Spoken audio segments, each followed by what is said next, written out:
पंडित प्रदीप मिश्रा आप देख सकते हैं करनाल में आज उनसे बातचीत करने के लिए पहुंचे हैं। क्या कुछ कहेंगे तमाम तरह के आयोजन के लिए। आप सबको प्रणाम। कैसे हैं आप लोग? शिव कृपा बनी रहे, सब स्वस्थ हैं, सब लोग ठीक हैं, बढ़िया एकदम। अकेले अकेले आज सपरिवार आना था, सबको लेके घर से। आपने अपना वादा पूरा कर दिया। नहीं ऐसा नहीं नहीं, हमने कहा था मंच से कि हम लोग एक वार्ता वगैरह नहीं करते, परंतु आप लोगों से मिलने के लिए मेरे को मिलना था, क्योंकि आप लोगों ने जो जागरूकता करी है ना, पत्रकार बंधुओं ने और सोशल मीडिया ने, वो बहुत अच्छी करी है। एक तरह से हर जगह पर जैसे आज सीखना चाहिए गोरंडा के पत्रकारों से, हरियाणा के पत्रकारों से, इन्होंने जो जागरूकता दी है, ये जागरूकता हर जगह होना चाहिए। एक साधारण गरीब व्यक्ति भी आता है कथा सुनने के लिए, अमीर व्यक्ति भी कथा सुनने के लिए आता है। पंडाल सबके लिए है, व्यवस्था सबके लिए है। आप दिल से कथा सुने, ना तो पास बेचें और ना पास खरीदें। कोई वीआईपी कल्चर मंदिरों में भी नहीं होना चाहिए। आज मंदिरों में भी यही सब चीज़ें चल रहा है कि कोई बहुत पैसे वाला आ गया तो आराम से दर्शन कर लेता है, गरीब बड़ा बेचारा 2 घंटे तक लाइन में लगा हुआ है। तो ये वीआईपी कल्चर मंदिरों से, और भी धर्म के स्थान हैं जहाँ पर तो कहीं वीआईपी कल्चर दिखता ही नहीं है, परंतु कई स्थान ऐसे हो गए हैं जहाँ वीआईपी कल्चर के बिना तो काम ही नहीं चलता। तो ये वीआईपी कल्चर हटाने के लिए जो पत्रकारों ने एक मुहिम छेड़ी है इस गोरंडा की भूमि से, हरियाणा से, वो काबिल तारीफ़ है। मतलब हमको इतनी खुशी हुई है कि हम आप लोगों के लिए तो हम कहें आपको दंडवत प्रणाम भी करें तो कम नहीं है। जो पत्रकारों ने एक मुहिम छेड़ी, ये बहुत ज़रूरी थी।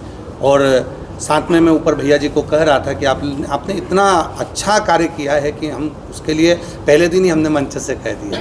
और हम लोग ये वार्ता तो हम लोगों को नहीं आती इतनी, हमको इतना बोलना नहीं आता, परंतु आप लोगों से मिलना था खास तौर से कि आप लोग जब इतने तेजवान हैं, इतने प्रबल हैं, तो आप लोगों की कलम ने, आप लोगों की वॉइस ने, आप लोगों के चैनल ने जो जनमानस को दिया, आज पूरा गोरंडा तहे दिल से आपका स्वागत करता है। जो ये कथा हो रही है ये आप लोगों के कारण हो रही है और इतने अच्छे से हो रही है। मतलब जो सारी कौम इधर उधर जा रही थी, लोग राजनीति के कारण बस सबको अपना अपना मोहरा बना रहे थे, आज आप लोगों ने पूरी कौम को एकाग्रित कर दिया। तो ये एक शिव की कृपा है। किस तरह की श्रद्धा है श्रद्धालुओं के अंदर? किस तरह से श्रद्धा शिव के प्रति रहे। हम अपनी व्यासपीठ से हमेशा कहते हैं कि इंसान को भगवान मत बनो, भगवान को भगवान रहने दो। आज भी हमने कथा में कहा, पूर्व में भारत की भूमि पर भक्त जन्म लेते थे, आज के ज़माने में लोग स्वयं भगवान बनकर जन्म ले रहे हैं। तो स्वयं भगवान ना बने, भगवान के प्रति लोगों को जागरूक करें। हमारे यहाँ संतों की वाणी है। गुरु नानक देव जी महाराज का एक सुंदर व्याख्यान आता है कि गुरु नानक नामदेव जी महाराज के साथ में मिलकर महाराष्ट्र की यात्रा पर चले, और गुरु नानक देव जी महाराज जब एक मंदिर के सामने पहुँचे तो नामदेव जी महाराज उस मंदिर में प्रवेश करें। वहाँ बैठकर नामदेव जी भजन गा रहे थे। इतने में नामदेव जी को उठाकर बाहर छोड़ दिया गया कि यहाँ तुम भीड़ बढ़ा रहे हो, यहाँ तुम्हारा काम नहीं है। नामदेव जी को जैसे ही बाहर छोड़ा तो गुरु नानक देव जी ने देखा, नामदेव जी तुम तो बड़े दुखी हो रहे हो, अगर आपका विश्वास पक्का है तो आप भजन बाहर बैठ के करो, कहीं पर भी भगवान तो तुम्हारे लिए आएगा ही सही। और नामदेव जी ने बाहर बैठकर मंदिर के पीछे भजन करा और वो मंदिर का गेट पलट गया। आज भी गुरु नानक देव जी और नामदेव जी का वो प्रमाण महाराष्ट्र में ओंडा नागनाथ जी के रूप में विराजमान है, जहां भारत की भूमि का केवल एक ही मंदिर है जिसका मंदिर का गेट पूरा विपरीत है। मंदिर अलग है और मंदिर का गेट विपरीत। तो यहाँ जरूरी नहीं है कि आप बहुत दिखावे से ही शिव को प्रसन्न करेंगे। आप जहाँ हैं मस्त रहें, आनंद में रहकर शिव की भक्ति। महाराज पंडाल में पत्रकारों का धन्यवाद किया, आपका आभार है, लेकिन एक बड़ा महत्वपूर्ण प्रश्न है कि आपके इस कथा का आयोजन जब करवाया जा रहा था तो कहा जा रहा था किसी एजेंसी के थ्रू करवाया जा रहा है। आपको लगता है एजेंसी के थ्रू हो रहा था? कहीं ना कहीं आपका भी नाम खराब हो रहा था इसमें, लोगों के मन में कई तरह के प्रश्न आपके प्रति भी आपके खिलाफ कहीं ना कहीं आ रहे थे। बिल्कुल सत्य कहा। जब कथा लेने के लिए आते हैं, जैसे एक महाराज जी आए थे कथा लेने के लिए, उनके साथ 2-3 लोग आए थे। हम लोग तो ऐसा जानते नहीं, हम लोग कथा दिए, वहाँ पर एक फॉर्म भराता है कथा का, जिसके अंतर्गत एक लिखा जाता है कि आप लोग वीआईपी पास नहीं लेंगे, वीआईपी पास बेचेंगे नहीं, चंदा नहीं लेंगे, आप लोग चंदा भी ग्रहण नहीं करेंगे कहीं से, ये कथा आप स्वयं लेकर जा रहे हैं। जब व्यक्ति कथा लेता है तो वो कहता है कि हम लोग 5 लोग मिलकर कर रहे हैं। जैसे हमने कथा में कहा कि आप लोग 10 जीजियाँ जब आपके पास में बाबा दे दे तब आप कथा कराओ। कर्जा लेकर या किसी से चंदा लेकर या इधर उधर से पैसा कबाड़ कर आपको कथा नहीं करना।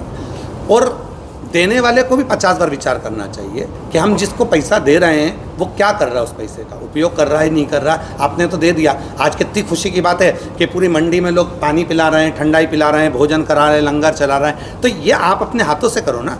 और अगर आपको भगवान ने धन दिया है तो किसी जो बच्चे हैं आपके, आप मोहल्ले में रहते हैं, उनको अच्छी शिक्षा दीजिए, अच्छी पढ़ाई करवाइए, या उनकी चिकित्सा का खर्चा उठाइए।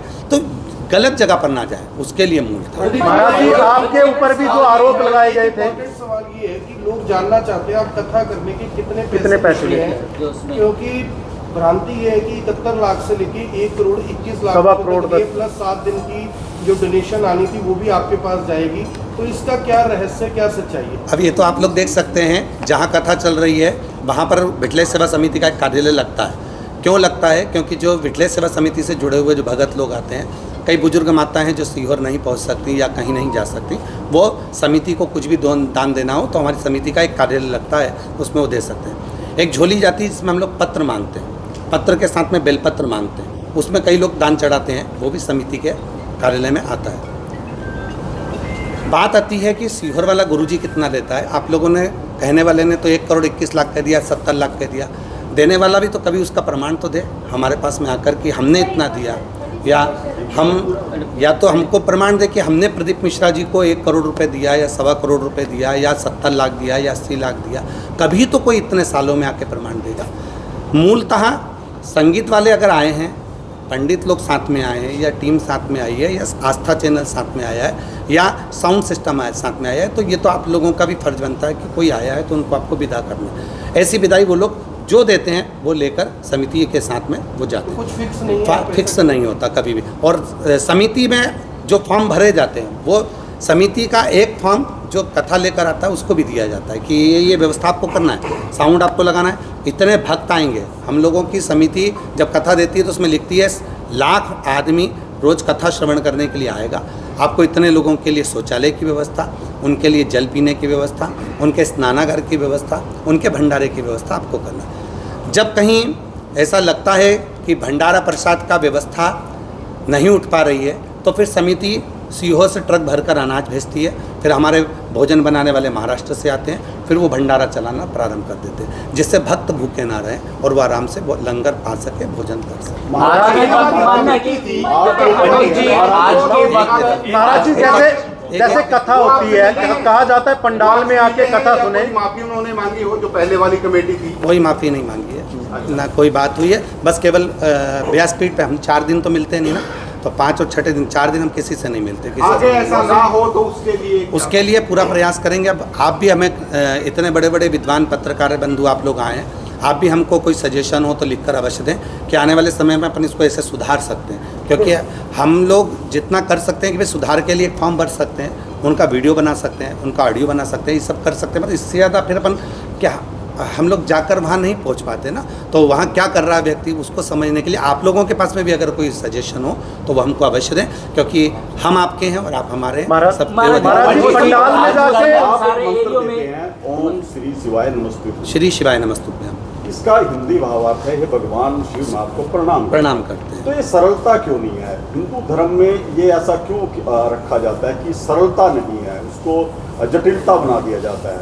नहीं, इसमें जटिलता नहीं। श्री शिवाय नमस्तुभ्यं विद्येश्वर संहिता, गीता प्रेस गोरखपुर की शिव पुराण लेकर आएंगे, उसमें विद्येश्वर संहिता में श्री शिवाय नमस्तुभ्यं का मतलब है भगवान शंकर को प्रणाम करना, नमः शिवाय का मतलब है शिव जी को प्रणाम करना, ओम नमः शिवाय का मतलब है ब्रह्मांड के रचयिता भगवान शंकर को प्रणाम करना।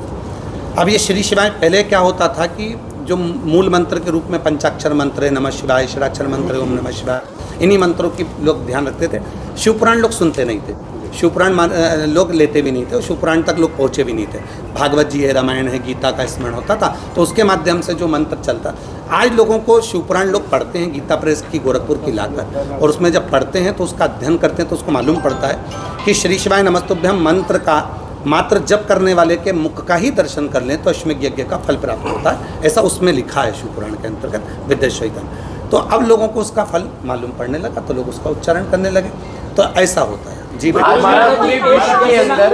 आपको कैसे समझाएंगे कि आप जैसे कह रहे हैं कि इंसान को भगवान ना बनाए, वो आपको भगवान के रूप में देखने लगी, जो सुनती हैं बहुत सारी फॉलोवर्स महिलाएं। हम तो उनसे निवेदन व्यासपीठ से भी करते हैं, आपने सुना होगा हमारी व्यासपीठ से कि आप कथा स्थल की रज आप आराम से लें, कोई दिक्कत नहीं है, पर ये ना सोचें कि किसी इंसान के चरण की रज लें। परमात्मा के चरण की रज लें, भगवान को जल चढ़ाएं, भगवान से भजन करें, उनका स्मरण करें।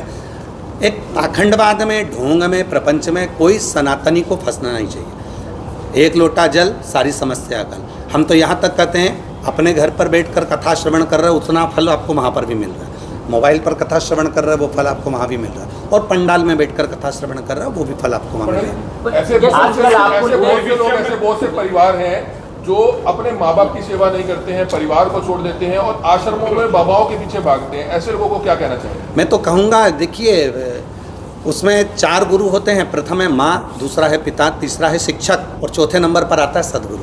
सदगुरु का नंबर चौथे पर है। पहले नंबर पर तो माँ ही गुरु है ना, दूसरे नंबर पर पिता ही गुरु है ना, तीसरे नंबर पर शिक्षक ही गुरु है। जिसने तुम्हें पढ़ाया तभी उसको भी प्रणाम कर लो, उसने भी तो आपकी लाइफ बनाई है। तो इन सबको प्रणाम करने के बाद कहीं आप लोगों का जब वृद्ध अवस्था आवे तब सदगुरु की शरण में जाकर फिर वहाँ गुरु की आज्ञा लेकर फिर सनातन के प्रति या भगवान के प्रति आपका भाव प्रकट, पर प्रथम है माता पिता। काफी पाखंड देखने को मिल रहा है आजकल, देखने को मिलता है काफी ज्यादा जो है ये सारी चीजें देखने को मिलती हैं। इसको लेकर क्या कुछ कहेंगे? जागरूक करिए, जैसे आपने आज पूरा घड़ौदा को जागरूक करा। जागरूक करने की जवाबदारी एक पत्रकार वो है, हम पत्रकार को हमारी भाषा में तुमरुका जी के भाव में, देवऋषि नारद जी के भाव में और भगवान शंकर की जो धर्मपत्नी रही हैं उमा, उनके भाव में लेते हैं। भगवान शंकर जब अपना कार्य करते थे तो उमा उसको प्रेषित करती थी, कोई चीज़ गलत होती थी तो उमा उनको बताती थी भगवान महेश को। तो हम तो यहाँ तक कहेंगे कि आप उसको जनमानस तक भेजिए ना। आप लोगों की कलम में, आप लोगों की वॉइस में वो ताकत है कि आप लोग उसको जनमानस तक जागरूक कर सकते हैं, और जहाँ हमारी ज़रूरत पड़ेगी वहाँ आप लोग को के साथ आजकल विश्व के अंदर लड़ाई झगड़ा चल रहा है और बहुत ज़्यादा बढ़ गया है। कोई एक जरिया हो सकता है जिसके जरिए ये सब रुक जाए और शांति हो जाए, क्योंकि आजकल एक दूसरे को सभी मारने पर ही तुले हैं। देखिए, बैठक के बिना तो कुछ हो ही नहीं सकता। सबसे बड़ी बात होती है, हम अपनी भाषा में हमेशा कथा में कहते हैं कि आप कितना भी झगड़ा कर लो, लड़ाई कर लो, चाहे कितना भी लाठी चला लो, पर बोलना बंद मत करो, आपस में बैठना बंद मत करो, क्योंकि एक दिन जब बैठते रहेंगे ना तो कुछ ना कुछ निर्णय जरूर निकलेगा। तो जितने भी युद्ध आज चल रहे हैं पूरे देशों में, आपस में झगड़ा चल रहा है, तो हम तो कहेंगे कि आपस में बैठकर जब शांति की बात होगी तो निश्चित है वो शांति। आपने कहा कि कोई हम पैसा नहीं देते, अभी अभी एक सवाल आया मेरे पास, आगे के लिए कोई करनाल में आपकी कथा करवाना चाहे तो वो निश्चिंत रहे कि बिल्कुल, करनाल क्या पूरे भारत में, पूरे भारत में। और हम तो कहेंगे एक बार पत्रकार संघ भी कथा कराएं।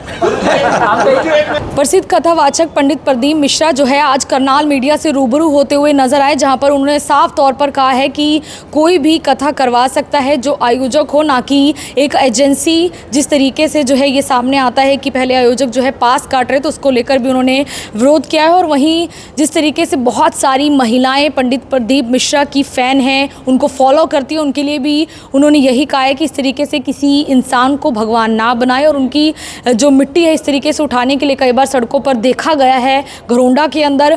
फिलहाल इन तमाम मुद्दों को लेकर जो है आज उन्होंने बातचीत की है और धन्यवाद किया है करनाल मीडिया के कि उन्होंने जो है उस पास सिस्टम को ख़त्म करवाकर और अब आयोजन जो है वो 36 बिरादरी सर्व समाज के लोग मिलकर जो है वहाँ पर करवा रहे हैं। तस्वीरें हरियाणा के करनाल से हैं। मैं आरती सोगम गौड़ के साथ जनता ब्रेकिंग न्यूज़। धन्यवाद।